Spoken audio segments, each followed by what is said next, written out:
Assalamualaikum warahmatullahi wabarakatuh. Salam guru penggerak, tergerak, bergerak, menggerakkan. Perkenalkan, saya Sri Giyanti SPD, Guru TK Islam Al-Qoswa, Angkatan Kidul Tambak Romo, JKB Angkatan 10. Pada kesempatan kali ini, saya akan berbagi aksi nyata modul 1.4 tentang budaya positif. Kegiatan yang sudah saya lakukan dalam melaksanakan aksi nyata ini adalah melakukan kegiatan diseminasi budaya positif di TK Islam Al-Qoswa dengan mempresentasikan yang pertama, disiplin positif dan nilai-nilai kebajikan. 2. Teori motivasi, hukuman, dan penghargaan serta restitusi. Ketiga, keyakinan kelas. Keempat, kebutuhan dasar manusia dan dunia berkualitas. 5.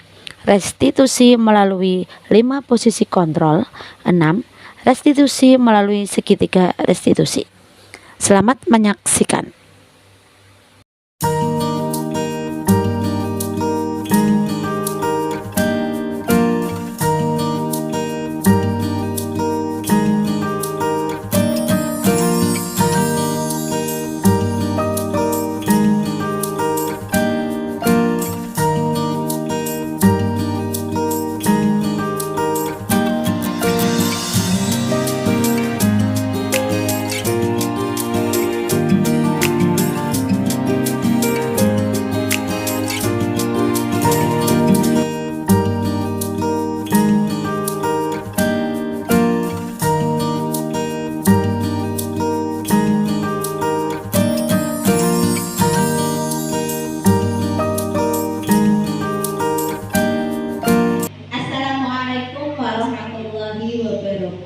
Waalaikumsalam warahmatullahi wabarakatuh. Yang terhormat Kepala TK Islam Al-Qoswa, Ustazah Siti Nurul SPD. Yang kami hormati Kepala Kelompok Bermain Al-Qoswa, Ustazah Iswabim Hasanah, serta teman-teman ustazah baik dari kelompok bermain dan TK Al-Qoswa yang saya cintai dan saya banggakan. Pertama-tama, marilah kita panjatkan puji syukur kehadirat Allah Subhanahu wa Ta'ala yang telah memberikan kesehatan pada kita semua sehingga kita bisa berkumpul pada siang hari ini dalam acara diseminasi budaya positif di TK Islam Al-Qoswa. Selanjutnya, perkenalkan, saya Sri Giyanti SPD, Guru TK Islam Al-Qoswa, JKB Angkatan 10 Kabupaten Pati. Salam guru penggerak, tergerak, bergerak, menggerakkan. Minta tolong teman-teman kalau saya bilang salam guru penggerak, teman-teman menjawab tergerak, bergerak, menggerakkan. Saya salam guru penggerak, tergerak, bergerak, menggerakkan. Terima kasih tepuk tangan untuk kita. Sebelum presentasi ini saya mulai, izinkan saya membacakan pantun untuk teman-teman semua. Nanti minta tolong teman-teman memberi jawaban cakep, gitu ya. Oke. Pergi ke pasar membeli paprika. Cakep. Pulangnya melewati gua. Cakep. Sebelum presentasi dibuka, mari awali dengan berdoa. TV rusak jangan dipukul, nanti dia bisa mati. Karena semua sudah berkumpul, maka saya akan mulai presentasi. Baik teman-teman, sebelum presentasi ini saya mulai, kita baca basmalah bersama-sama. Bismillahirrahmanirrahim. Pada kesempatan kali ini saya akan memberikan materi tentang budaya positif yang akan kita tanamkan di lingkungan sekolah kita melalui 6 poin ini yang akan saya presentasikan pada siang hari ini. Yang pertama, disiplin positif dan nilai-nilai kebajikan universal. Kedua, teori motivasi, hukuman, penghargaan, serta restitusi. Yang ketiga, keyakinan kelas. Keempat, kebutuhan dasar manusia dan dunia berkualitas. Yang kelima, restitusi melalui 5 posisi kontrol. Yang keenam, restitusi segitiga restitusi. Baik teman-teman, pada kesempatan kali ini saya akan menyampaikan poin yang pertama, yaitu disiplin positif dan nilai-nilai kebajikan universal. Disiplin. Ketika mendengar kata disiplin, apa yang terbayang di benak Anda? Mungkin teman-teman bisa berpendapat apa itu disiplin. Silakan. Ada yang tahu? Oke, sesuai aturan. Ada lagi? Taat. Oke. Ada lagi? Mungkin bisa ada ide? Patuh. Oke, terima kasih, tepuk tangan untuk kita semua. Memang benar ya teman-teman ya. Disiplin itu, kata disiplin itu identik dengan kepatuhan. Kepatuhan untuk mengikuti aturan agar kita tidak melanggar suatu aturan. Dan biasanya kata disiplin itu identik dengan ketidaknyamanan. Jadi kita ada diri kita sendiri kita disiplin, tapi dalam diri kita itu kadang ada ketidaknyamanan. Menurut Ki Hajar Dewantara maupun Din Bosen mengartikan disiplin sebagai bentuk kontrol diri, yaitu belajar untuk kontrol diri agar dapat mencapai suatu tujuan. Tujuan mulia di sini mengacu pada nilai-nilai atau prinsip-prinsip mulia yang dianut seseorang. Kita namakan nilai-nilai tersebut sebagai nilai-nilai kebajikan yang universal. Ya. Mungkin teman-teman ada yang tahu apa itu nilai-nilai kebajikan? Nilai yang positif, ya bisa. Apalagi mungkin nilai-nilai kebajikan? Nilai-nilai kebaikan, ya benar sekali ya teman-teman. Nilai-nilai kebajikan itu merupakan sifat-sifat yang positif manusia yang merupakan tujuan mulia yang ingin dicapai setiap individu. Dengan mengaitkan nilai-nilai kebajikan yang diyakini, seseorang akan memotivasi intrinsiknya agar terbangun. Jadi kalau kita mempunyai nilai-nilai kebaikan, itu biasanya itu dorongan itu mulai timbul dalam dirinya sendiri. Motivasi itu ya. Selanjutnya nilai-nilai kebajikan yang ada di PAUD sekarang ini, yaitu nilai-nilai yang tentang karakter profil pelajar Pancasila.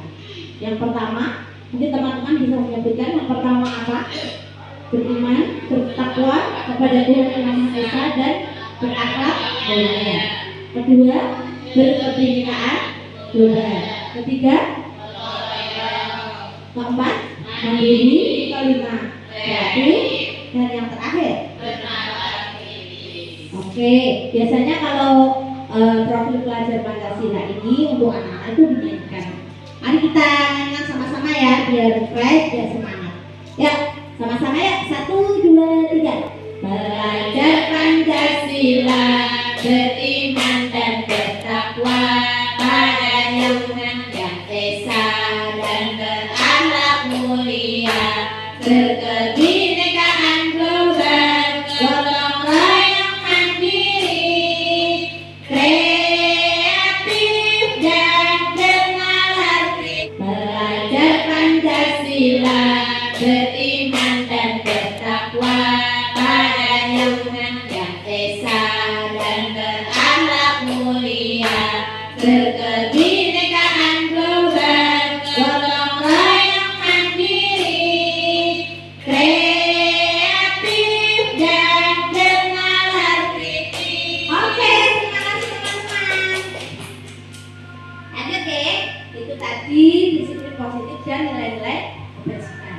Yang kedua, teori motivasi, hukuman, penghargaan, dan restitusi.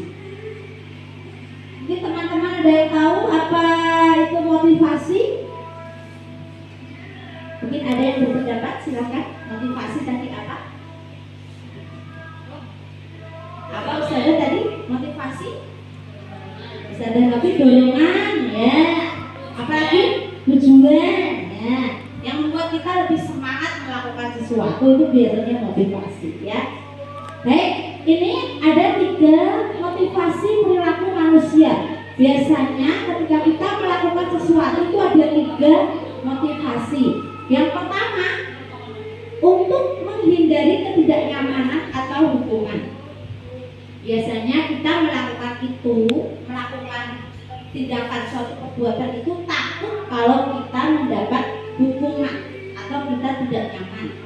Misalnya seorang guru yang datang sekolah terlambat ya, misalnya dia disiplin. Nah, saya harus datang tepat waktu karena saya takut dengan kepala sekolah, misalnya seperti itu ya. Itu contoh konkretnya. Kemudian yang kedua, untuk mendapatkan imbalan atau penghargaan dari orang lain. Jadi motivasi itu dia ingin mendapatkan penghargaan atau hadiah dari orang lain. Contohnya seperti tadi ya, seorang guru datang ke sekolah tidak terlambat tepat waktu karena ingin dipuji kepala sekolahnya, karena ingin mungkin di akhir bulan mendapatkan bonus atau di akhir tahun mendapatkan gelar guru teladan, misalnya seperti itu. Oke. Kemudian yang ketiga, untuk menjadi orang yang mereka inginkan dan menghargai dirinya sendiri. Jadi motivasi ini timbul karena dalam dirinya sendiri. Motivasi yang timbul karena faktor intrinsik ya, dari dalam dirinya sendiri. Misalnya, saya datang ke sekolah tepat waktu karena saya menghargai diri saya. Saya seorang guru. Saya menjadi panutan anak-anak peserta didik dan menjadi panutan yang lain, misalnya seperti itu deh. Jadi saya datang tepat waktu, bukan karena apa-apa, bukan karena takut dimarahi kepala sekolah, bukan karena ingin mendapat pujian dan penghargaan dari kepala sekolah serta yang lain. Seperti itu, ya.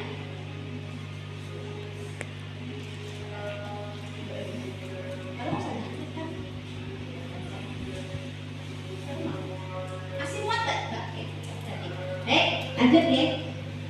Selanjutnya yaitu hukuman dan penghargaan. Biasanya kalau kita ingin mendisiplinkan seseorang, biasanya itu kita cenderung memberikan apa, teman-teman? Hukuman dan konsekuensi. Misalnya ada peserta didik yang datang terlambat. Untuk mendisiplinkan anak dan anak ini tertib datang tepat waktu, kita menggunakan ini, hukuman dan konsekuensi. Misalnya anak datang terlambat, kenapa kamu terlambat? Ditanya. Maaf Bu, mungkin saya karena bangunnya kesiangan, saya tidak ditemukan Ibu, misalnya begitu. Karena saya juga kesiangan juga bangunnya, begitu ya.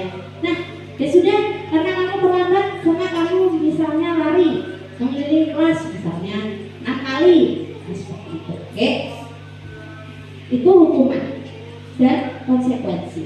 Yang kedua, penghargaan, pengakuan atas prestasi dan atau masa kerja karyawan berupa promosi jabatan, kesempatan mengembangkan diri, tanda komitmen dan kesetiaan serta pekerjaan dalam bentuk lainnya.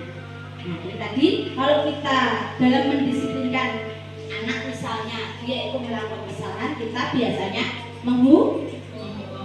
kalau anaknya misalnya di sekolah sudah tertib, sudah bagus, sudah mengikuti semua perintah ustazah, biasanya kita kasih apa? Kasih penghargaan ya, reward. Biasanya guru TK dikasih bintang, nanti yang doanya bagus dikasih bintang, seperti itu ya. Nanti yang tertib pulang duluan, misalnya seperti itu. Itu salah satu penghargaan. Selanjutnya restitusi. Ini ada istilah baru ya. Selain hukuman dan penghargaan itu, ini adalah ada istilah restitusi. Apa restitusi itu? Ada yang tahu teman-teman mungkin restitusi? Sudah pernah mendengar sebelum saya sampaikan? Oh belum, kalau belum tak sampaikan ya. Restitusi merupakan proses menciptakan kondisi bagi murid untuk memperbaiki kesalahan mereka, sehingga mereka bisa kembali pada kelompok mereka dengan karakter yang lebih kuat. Misalnya seperti ini, anak melakukan kesalahan, Jadi kita tidak langsung memvonis kamu salah, kamu dihukum. Jadi mungkin ada apa ya istilahnya? Dia ada alasannya apa? Terlambat. Kenapa kamu terlambat? Misalnya seperti itu. Oh tadi saya bangunnya kesiangan, misalnya seperti itu. Terus kita sebagai guru mungkin ada upaya untuk anak itu memperbaiki kesalahannya. Toh nanti kalau dihukum misalnya kamu lari kelas mengelilingi sekolah 6 kali, besoknya terlambat lagi, kan diulang lagi, jadi tidak ada penyelesaian, gitu ya. Diharapkan restitusi ini anak itu memperbaiki kesalahannya. Seandainya hari ini sudah terlambat, besok diharapkan tidak terlambat lagi, karena memang itu yang kita inginkan. Betul tidak? Kalau ada anak mukul temennya, misalnya, harapannya kita hukum anak itu tapi besok melakukan, atau kita kasih saran tapi besok tidak melakukan. Iya. Nah itu salah satunya restitusi seperti itu, ya. Baik, ini perbedaan antara hukuman, konsekuensi dan restitusi. Mungkin teman-teman bisa dibaca dan dipahami. Kalau hukuman ini identitasnya itu gagal. Jadi kita mungkin gagal. Kenapa? Karena kalau dihukum yang pertama itu anak-anak itu mesti sakit, ya. Sakit hatinya, kadang kalau disuruh lari sakit fisiknya, kadang kan seperti itu.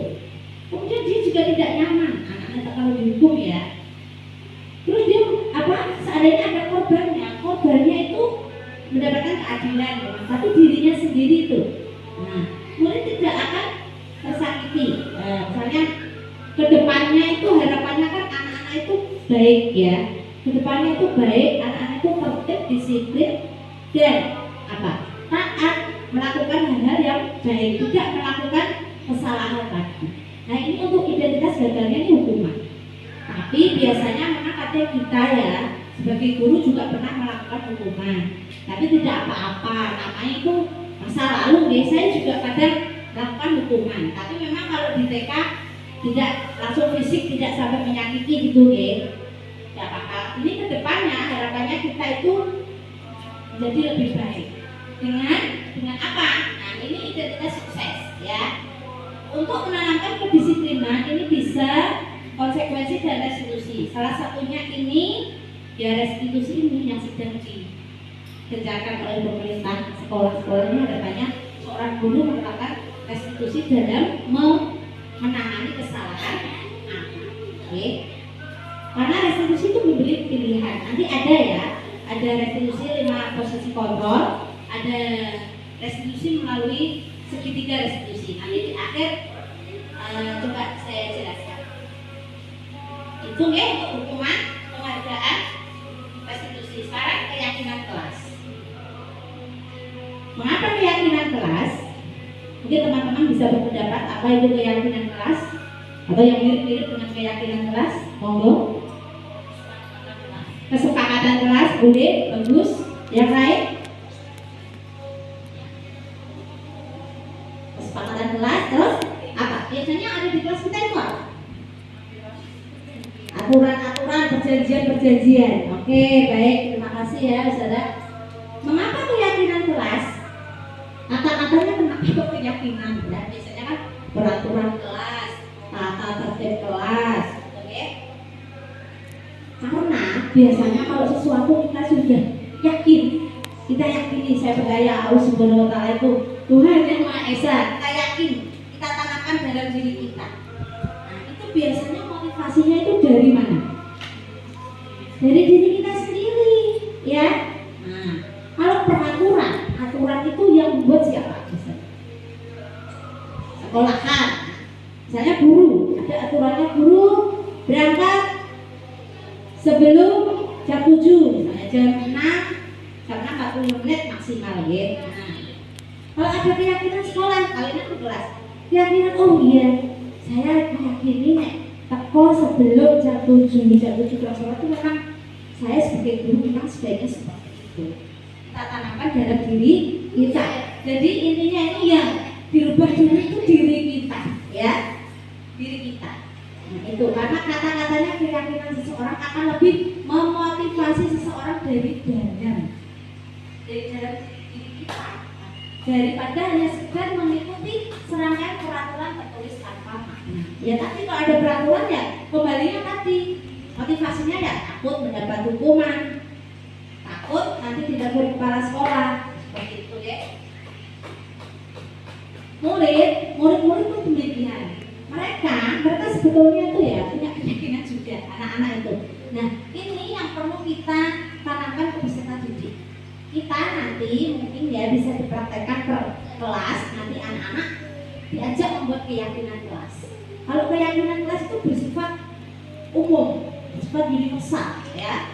Jadi tidak berdoa dengan tertib itu tidak, tapi mungkin kata-katanya lebih umum ya. Mungkin bisa dibaca yang untuk keyakinan 7 ya. Misalnya ini contoh konkretnya Z. Kita meyakini bahwa sangat penting untuk saling menghormati. Kita tanamkan dalam diri kita itu menghormati orang lain kalau kita ingin berhormati. Seorang guru pun begitu, saya menghormati kepala sekolah. Sebagai kepala sekolah pun kita juga harus menghormati guru. Saling menghormati, karena dengan adanya saling menghormati, kita tidak akan melakukan kesalahan atau pelanggaran peraturan. Kemudian bekerja. Kami meyakini bahwa sangat penting untuk mengerjakan segala pekerjaan. Jadi misalnya anak-anak itu yang mengerjakan tugas, yaitu suatu kebutuhan mereka, ya. Jadi dalam diri mereka sendiri. Kemudian untuk yang ketiga, diterima dan dimiliki. Nah, kami meyakini bahwa sangat penting untuk merasa diterima pada suatu kelompok, baik guru maupun peserta didik. Pasti ini dirinya itu diterima dan dimiliki oleh teman-teman. Oke. Itu untuk keyakinan kelas. Mungkin untuk selanjutnya nanti kita akan membuat keyakinan kelas bersama-sama, ya. Selanjutnya yaitu kebutuhan dasar manusia dan dunia berkualitas. Ini itu ya, bahasanya memang agak itu ya. Saya juga baru, istilah-istilahnya ini loh baru ya. Nah, apa itu kebutuhan dasar manusia? Ada yang sudah tahu teman-teman kebutuhan apa saja? Kita itu butuh apa saja? Mungkin ada? Makan ya, jelas itu ya. Kalau nggak makan nanti nggak bisa hidup, nggak bisa mikir ya. Betul sekali teman-teman. Ada apa lagi kebutuhan apa? Iya, kebutuhan dasar manusia ini ada berapa? Ada 5 ya. Ini di kelompok-kelompokkan jadi 5. Kebutuhan untuk bertahan hidup salah satunya tadi apa? Nah, itu nomor 1 itu ya. Kedua, kebutuhan kasih sayang dan diterima. Setiap orang juga pengen disayang, pengen dicintai, pengen diterima. Ya. Anak-anak juga begitu. Anak-anak di sekolah itu pengen disayang ustadzahnya, pengen diterima oleh kelompoknya. Maka kasihan jika anak itu sendiri di sekolah tidak punya teman. Pasti dia sekolahnya pasti apa ya, motivasinya itu kurang ya. Karena di sekolah tidak punya teman, gurunya cuek. Jadi anak pun mungkin motivasi untuk berangkat ke sekolah itu apa ya, belum ada. Tapi kalau mungkin gurunya penyayang, pagi-pagi sudah dapat assalamualaikum cantik, semangat anaknya. Terus juga punya teman yang banyak, semangat pagi-pagi sudah berangkat sekolah. Oke. Selanjutnya yaitu kebutuhan kebebasan. Mungkin ada yang bisa menjelaskan kebebasan seperti apa? Bebas itu berarti apa? Merdeka ya. Nah kita jangan anak-anak ya, orang tua aja kita ibu rumah tangga kadang juga pengen bebas ya, bebas dari tugas-tugas ya. Nah misalnya seperti itu, misalnya setiap hari harus masak seperti itu. Kadang kita juga pengen bebas dari seperti itu. Anak-anak juga gitu, kadang masa setiap hari mengerjakan tugas terus anak-anak juga pengen bebas. Intinya kebebasan di sini juga ada batasannya. Tidak langsung bebas sebebas-bebasnya itu tidak. Oke. Mungkin ya kebebasan, mungkin pengen keluar, tidak harus di dalam kelas terus. Kalau di luar mungkin belajar di luar lebih enak. Jadi anak merasa bebas, pikirannya merasa terbuka. Oke. Kemudian kebutuhan kesenangan, happy, senang-senang. Biasanya apa yang bikin happy? Piknik, jalan-jalan, makan-makan. Kebutuhan sebenarnya. Jalan kan saya nggak tahu piknik. Mungkin mama terus stres nggak selesai. Seperti itu, oke? Kemudian kebutuhan penguasaan. Oke.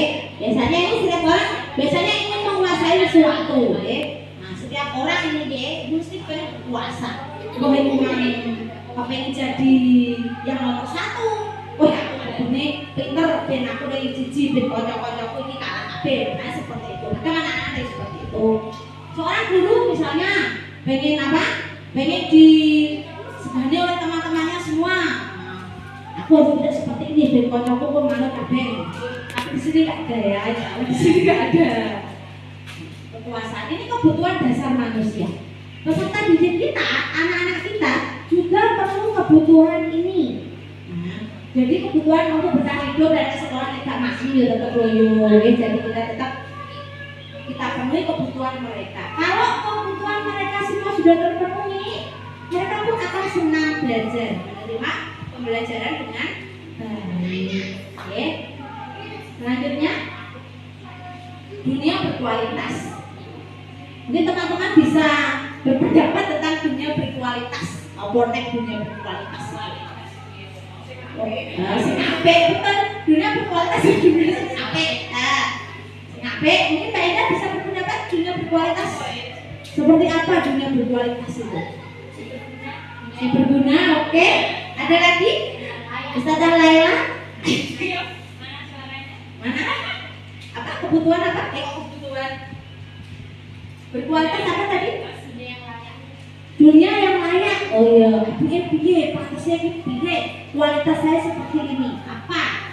Dunia berkualitas itu sebetulnya dunia yang kita inginkan. Kita ingin kehidupan seperti apa? Nah, misalnya kita sebagai seorang istri, misalnya kehidupan apa yang kita inginkan? Nah, istri solehah misalnya seperti itu, betul itu. Istri solehah, istrinya Pak Soleh.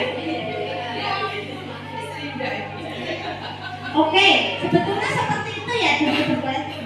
Anak-anak dia juga punya dunia berkualitas, dunia yang diinginkan. Misalnya seorang guru punya dunia berkualitas juga. Misalnya seorang guru saya ingin jadi guru yang baik. Caranya piye? Apakah misalnya maat jam 7 lewat misalnya itu apakah baik menurut pandangan jenengan? Nah, ora ya tidak ini misalnya. Ini kembali ke diri kita sendiri. Kita mau jadi guru seperti apa? Kembali ke diri kita sendiri. Oh, nek wis bali nang awake dhewe. Oh iya, saya ingin jadi guru yang disiplin. Tepat waktu, memberi contoh yang baik dengan teman-teman, disayang anak. Nah, misalnya seperti itu salah satunya ya. Nanti teman-teman bisa refleksi sendiri ya, dunia seperti apa yang diinginkan ya. Kalau di sekolah ya di sekolah, kalau di rumah ya di rumah. Nah, anak-anak jenengan, putra jenengan di rumah mau dijadikan seperti apa, dunia seperti apa yang diinginkan ya. Oke, dunia berkualitas, anak-anak ini juga mempunyai, mereka itu punya keinginan kehidupan seperti apa yang diinginkan. Nanti dia itu pengennya jadi apa, bisa juga ini dimasukkan seperti apa ya, seperti cita-cita gitu loh. Nah, anak kan biasanya nanti terus saya mau jadi dokter, saya mau jadi polisi, misalnya seperti itu. Nah, sekarang ini yang lagi ngetren, saya mau jadi YouTuber. Nah, biasanya begitu ya, konten itu kan sekarang anak-anak cita-citanya sudah nggak seperti dulu lagi. Seperti kita sebagai seorang pendidik, dengan mengetahui dunia berkualitas anak-anak itu, kita bisa menanamkan apa? Nilai-nilai positif dengan apa? Dalam dunia berkualitas mereka melalui nilai-nilai kebajikan. Misalnya, Abib misalnya loh, dia itu mesti punya keinginan dunianya sendiri, pasti kepengennya piye kan? Itu misalnya saya punya harus seperti itu. Nah, misalnya saya pengennya ini, oh iya Mas bagus, keinginannya Mas bagus, cita-citanya bagus. Nanti kita bisa menanamkan nilai kebajikan ya, harus rajin belajar, misalnya seperti itu ya, harus semangat, patuh dengan orang tua, patuh dengan ustazah. Nah, nanti biar cita-citanya tercapai. Intinya seperti itu, ya. Nah, ini sudah 4 ya. Lanjut 5, teman kita lanjutkan budaya positif yang keempat. yaitu melalui restitusi 5 posisi kontrol, ya. Masih ingat kemarin 5 posisi kontrol itu apa saja? Ada yang tahu? Masih ingat apa 5 posisi kontrol? Pertama, guru, ya. Ini biasanya siapa yang melakukan kontrol ini? Guru. Kalau di sekolah guru. Kalau di dunia kerja mungkin bos atau atasan, ya. Mungkin kalau sesama guru ya ini kepala sekolahnya. Nah, ini posisi kita, mungkin kita posisinya sebagai guru saja, ya, yang lebih mudah. Penghukum itu seperti apa? Mungkin masih ingat seperti apa penghukum itu? Mungkin berpendapat, ada yang berpendapat guru sebagai penghukum.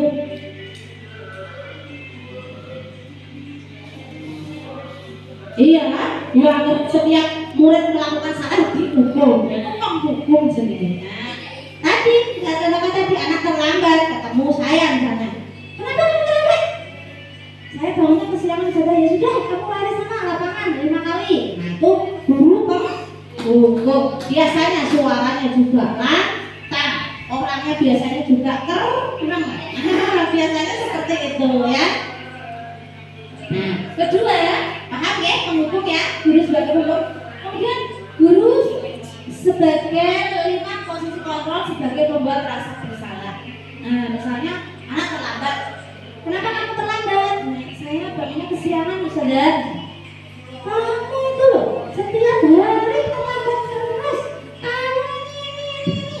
Kamu gak kasihan sama orang tuamu yang gini. Nah, dengan adanya jenengan menjadi pembuat rasa bersalah, anak itu merasa dirinya bersalah.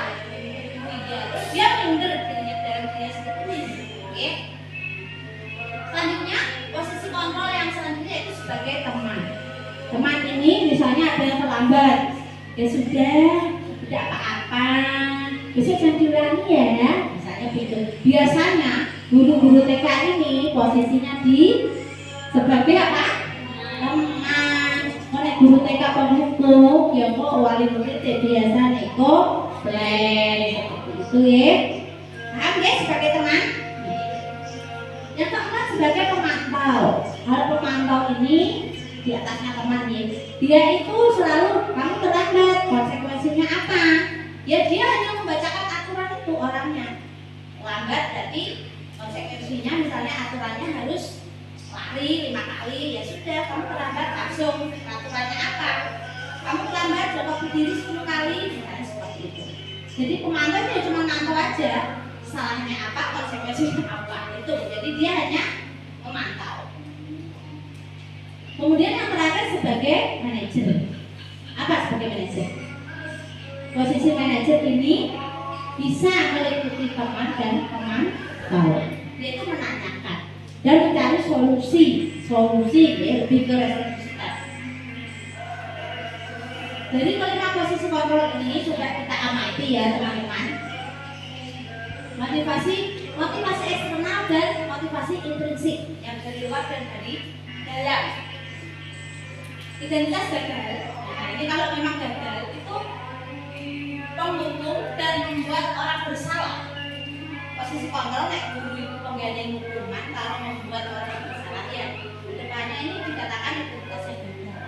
Karena apa?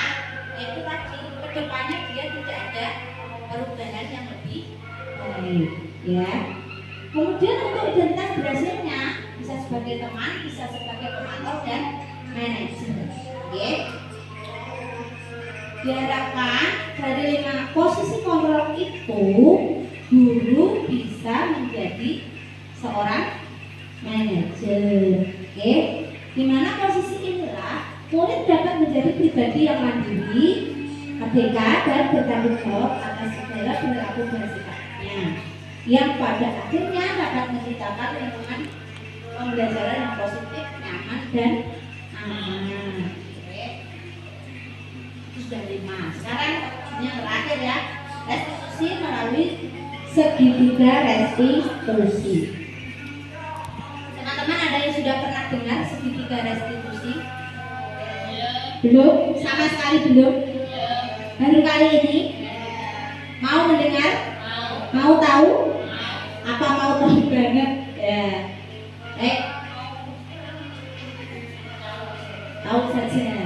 saja dan dilaksanakan ya. Baik, segitiga restitusi ini ada 3 tahapan. Yang pertama itu menstabilkan identitas. Kedua, validasi tindakan yang salah. Ketiga, menanyakan keyakinan jelas. Jadi kuncinya itu pakai ini, menstabilkan identitas, validasi tindakan yang salah, menanyakan keyakinan kelas. Apa saja itu? Ada yang tahu? Menstabilkan identitas. Berdasarkan prinsip membuat kesalahan adalah bagian dari proses pembelajaran. Jika ada peserta didik kita yang melakukan kesalahan atau melanggar, itu kita mungkin sebagai pendidik mengatakan berbuat salah itu tidak apa-apa. Setiap orang pernah melakukan kesalahan. Kita bukan manusia yang sempurna. Misalnya mau melanggar, ya sudah, karena kamu bersalah ya tidak apa-apa. Setiap orang pernah melakukan kesalahan. Jadi anak itu juga, oh berarti aku mau besok di hari ini. Nah nanti ada kata-kata selanjutnya ya.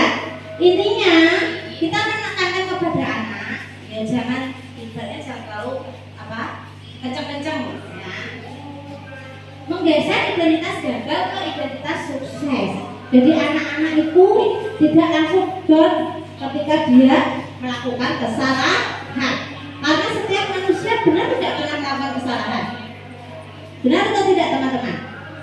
Benar. Maksudnya setiap orang pernah salah. Kita guru apa tidak pernah salah? Kita sebagai seorang istri pernah salah tidak? Sering ya. Kita sebagai seorang anak kita kan pernah salah tidak? Pernah. Makanya kita juga mengajarkan ke anak-anak kita, ya sudah, kalau salah juga sudah tidak apa-apa. Setiap orang pernah salah. Misalnya mukul tidak sengaja mukul temannya, ya sudah tidak apa-apa, sudah terjadi. Biasanya itu ada kata-kata seperti itu tidak tertarik ya dengan kesalahan kamu. Guru hanya tertarik cara kamu menyelesaikan ini loh, menyelesaikan masalah. Seperti tidak itu. Kesalahan ya sudah dilakukan ya sudah, yang penting kita memperbaiki kesalahan. Ini menstabilkan identitas. Dan kita menanamkan ke anak ya bagian melakukan kesalahan itu tidak apa-apa, itu bisa diperbaiki. Kemudian validasi tindakan yang salah. Yang kedua nih, berdasarkan prinsip setiap perilaku berupaya memenuhi suatu kebutuhan tertentu. Kenapa kamu melakukan itu? Kenapa? Biasanya kan ditakoi alasannya. Orang langsung moro-moro naik penghukum tadi kan langsung lambat, langsung lari, Ini tanya dulu alasannya apa? Kenapa kamu terlambat? Oh saya bangunnya kesiangan dulu, seperti itu. Kenapa kesiangan? Tadi malam saya tidurnya jam 11 malam main HP, misalnya begitu. Kan ada kan murid yang seperti itu. Nah kita tanya alasannya. Kalau terus kita tanya juga, kamu perbuatan kamu ini, bagaimana? Kita tanyakan, kembalikan ke anak sendiri, biar anak itu yang menjawab, memperbaiki dirinya sendiri. Mengenali dan mengakui kebutuhan murid akan memperbaiki hubungan dengan murid. Misalnya tadi anak main HP ya. Misalnya Ustazah tahu kamu itu pengen bersenang-senang, misalnya ingin nge-game ya. Itu kan mungkin kebutuhan kesenangan ya tadi ya. Setiap orang kan juga pengen senang-senang, salah satunya lewat game itu. Break ya. Ini tadi menstabilkan identitas. Kita lanjutkan poin yang kedua, yaitu validasi tindakan yang salah. Namanya saja validasi tindakan yang salah ya. Mencari alasan kenapa dia melakukan kesalahan. Kenapa kamu melakukan ini? Berdasarkan prinsip setiap perilaku berupaya memenuhi suatu kebutuhan tertentu. Pasti dia mempunyai alasan tertentu. Mungkin karena dia kekurangan kebutuhan kesenangan atau kebutuhan apa sehingga melakukan kesalahan itu. Contohnya tadi terlambat sekolah karena dia bangun kenapa bangun kesiangan? Ditanya, karena semalam saya itu tidurnya malam Bu, jam 11 saya main HP untuk memenuhi kebutuhan kesenangan. Mungkin kita bisa jelaskan Misalnya A ya, si A kan kalau malam main HP, Mas A main HP itu boleh, tapi harus ada waktunya. Kalau anak-anak ya, kalau waktunya sudah tidur ya tidur, biar besok bangunnya tidak kesiangan. Seperti itu, oke? Ini memang mudah kalau diomongkan, oke? Tapi kalau dipraktekkan itu memang sulit. Tapi tidak ada salahnya dicoba.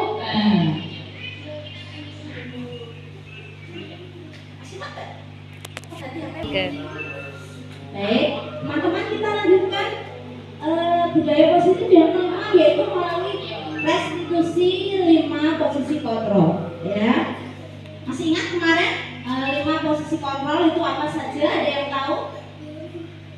Masih ingat apa 5 posisi kontrol?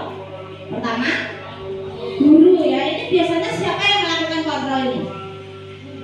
Guru. Kalau di sekolah guru. Kalau di dunia kerja mungkin bos atau atasan ya. Nanti kalau sesama guru ya ini kepala sekolahnya. Nah ini posisi kita, mungkin kita posisinya sebagai guru saja ya, yang lebih mudah. Penghukum itu seperti apa? Mungkin masih ingat seperti apa penghukum itu? Mungkin berpendapat, ada yang berpendapat guru sebagai penghukum.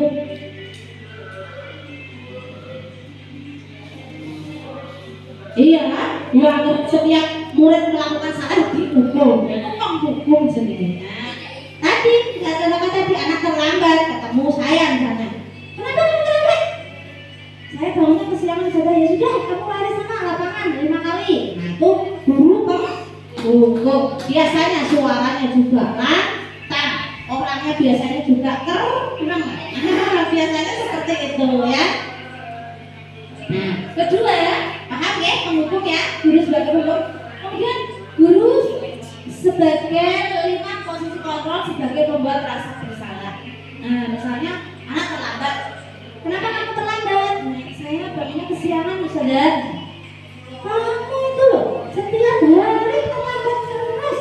Kamu ini, kamu gak kasihan sama orang tuamu yang gini. Nah dengan adanya dengan menjadi pembuat rasa bersalah, anak itu merasa dirinya bersalah.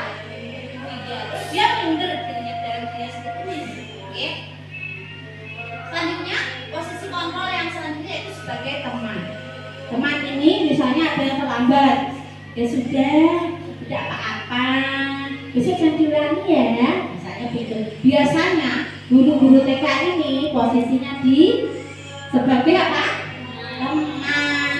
Oleh guru TK penghukum, yang kok wali murid biasa neko plan seperti itu ya.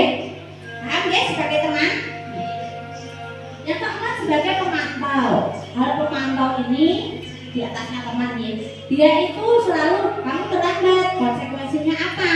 Ya dia hanya membacakan aturan itu orangnya. Lambat berarti konsekuensinya misalnya aturannya harus lari 5 kali, ya sudah kamu terlambat langsung. Aturannya apa?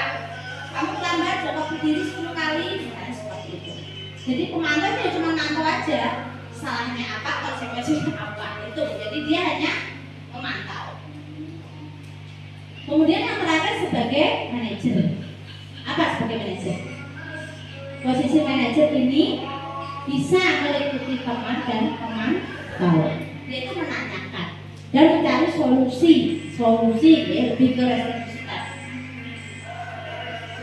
Dari kelima posisi kontrol ini sudah kita amati ya teman-teman. Motivasi eksternal dan motivasi intrinsik yang dari luar dan dari dalam. Identitas gagal. Nah ini kalau memang gagal itu penghukum dan membuat orang bersalah. Posisi kontrol naik guru itu penggandeng hukuman kalau membuat orang bersalah ya. Kedepannya ini dikatakan identitas yang gagal.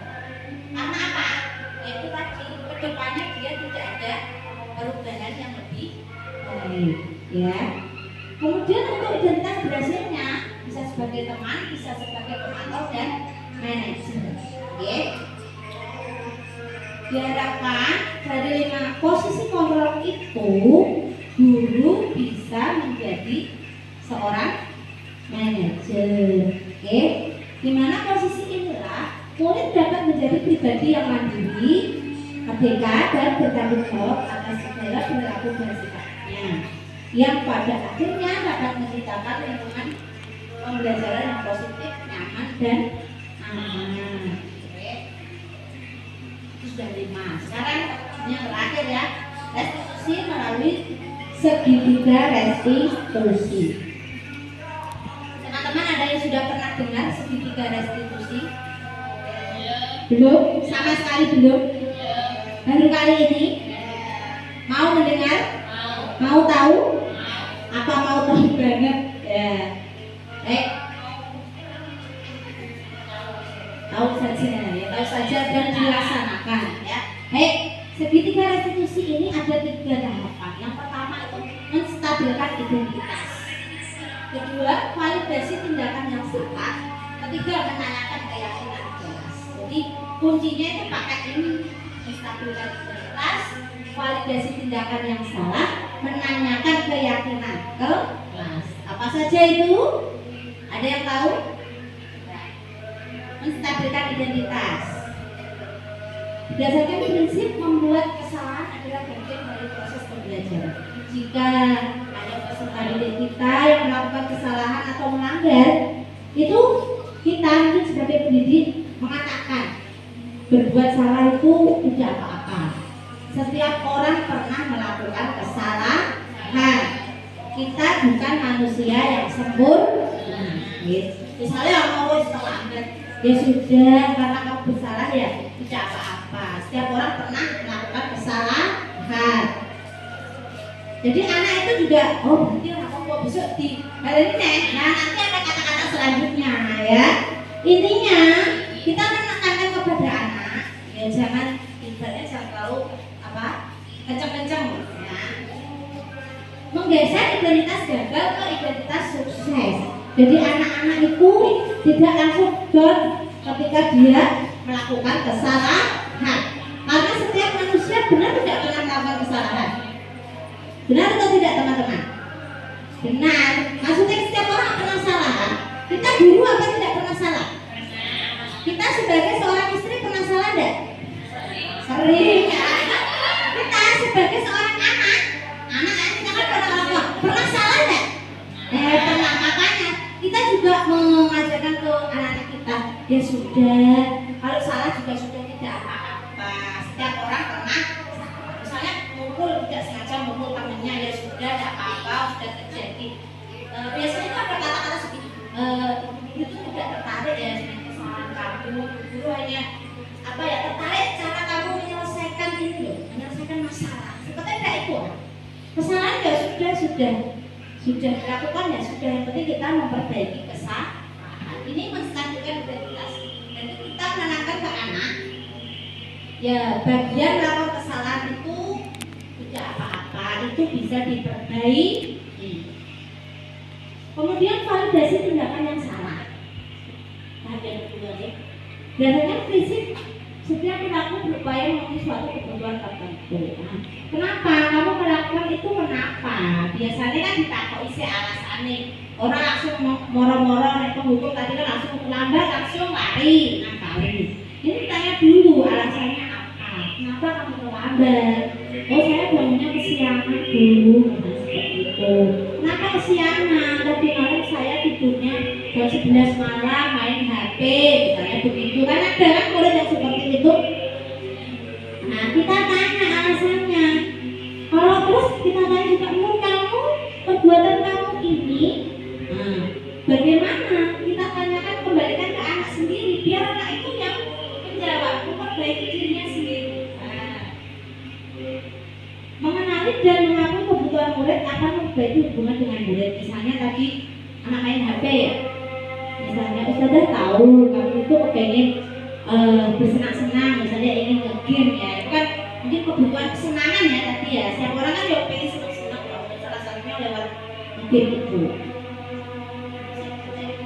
Break ya. Ini tadi menstabilkan identitas.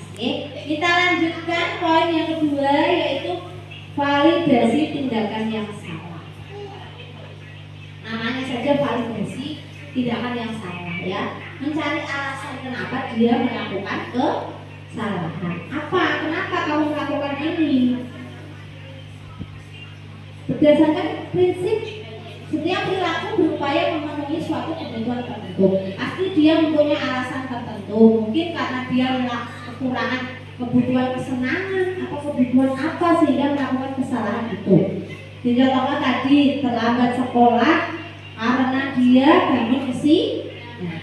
Kenapa bangun kesiangan? Ditanya, karena semalam saya itu tidurnya malam Bu, jam 11 saya main HP untuk memenuhi kebutuhan kesenangan. Mungkin kita bisa jelaskan misalnya Al ya, si Al kan kalau malam main HP, Mas Al main HP itu boleh, tapi harus ada waktunya. Kalau anak-anak ya, kalau waktunya sudah tidur ya tidur, biar besok bangunnya tidak kesiangan. Seperti itu, oke? Ini memang mudah kalau dikatakan, tapi kalau dipraktekkan itu memang sulit. Tapi tidak ada salahnya dicoba. Yang selanjutnya yaitu menanyakan keyakinan kelas. Tadi kan anak sudah bertanya kesalahannya apa, alasannya apa.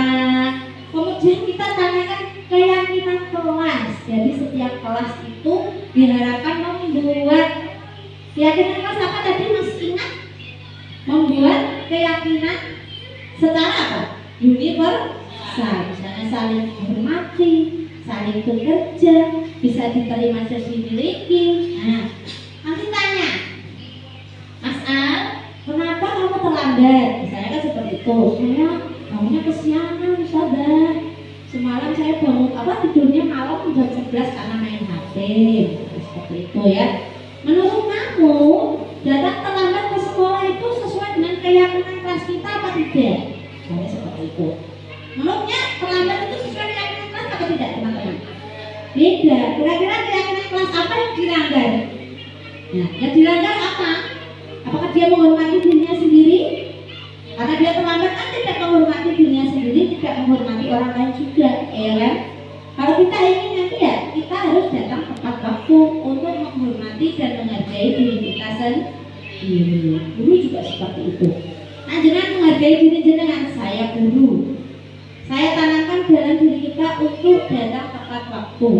Budaya positif, disiplin positif itu dimulai dari hal yang terkecil, dimulai dari diri sendiri. Nah, jangan gebar-geborkan, datang tepat waktu, datang tepat waktu. Saya ngomong wae datang iki, yo ora dipercaya. Ya mudah-mudahan nanti saya juga begitu ya, kalau saya juga kadang terlambat, ya mohon maaf. Nanti kedepannya kita perbaiki bersama-sama. Ini ya, mampu mengaitkan keyakinannya dengan tindakan yang sama. Jadi sesuai nggak dengan keyakinan kelas kita? Menurut kamu, upaya apa yang kamu lakukan untuk memperbaiki kesalahan kamu? Itu salah satu penerapan segitiga restitusi. Ada 3 ya tadi ya teman-teman. Untuk pembahasan ini selanjutnya nanti bisa kita pelajari ya, lebih intern membuat keyakinan kelas, penerapan segitiga restitusi. Nanti itu bisa kita belajar lebih detail, mungkin bisa lewat coding. Seperti itu ya teman-teman ya. Nah ini teman-teman, sebelum saya tutup, ada apa pertanyaan dari teman-teman? Kalau bisa nanti saya jawab, kalau tidak bisa ya nanti saya coba carikan jawaban dari teman-teman yang lebih berpengalaman ya. Monggo, atau sudah cukup? Cukup? Cukup ya, untuk pertanyaannya nanti kalau misalnya belum paham bisa tanya secara pribadi juga tidak apa-apa. Sadar misalnya kemampuannya itu dia sadar. Nanti saya mau tanya, saya malu, misalnya begitu ya, tidak apa-apa. Oke, memang guru itu memang ya harus sharing, tidak bisa dengan menyelesaikan masalah sendiri tidak bisa, itu berat. Tapi kalau kita menyelesaikannya bersama-sama, insya Allah lebih free. Oke, mungkin itu teman-teman yang dapat saya sampaikan. Mohon maaf atas segala kekurangan. Sebelum saya tutup, saya berpantun dulu. Ya, nanti teman-teman tolong tanggapi dengan kata-kata apa tadi? Kurang semangat apa kata-katanya? Oke. Siang hari makan kuaci. Makan bareng sama ibu asih. Cukup sekian acara hari ini.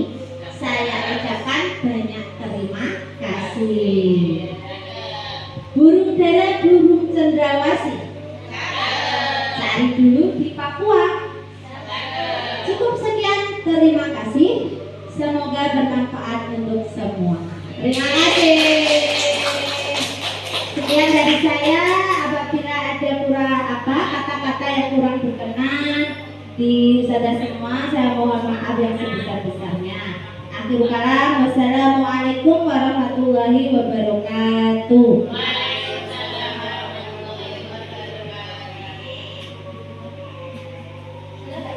Salam guru penggerak, bergerak, bergerak, menggerakkan.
Demikian tadi presentasi aksi nyata modul 1.4.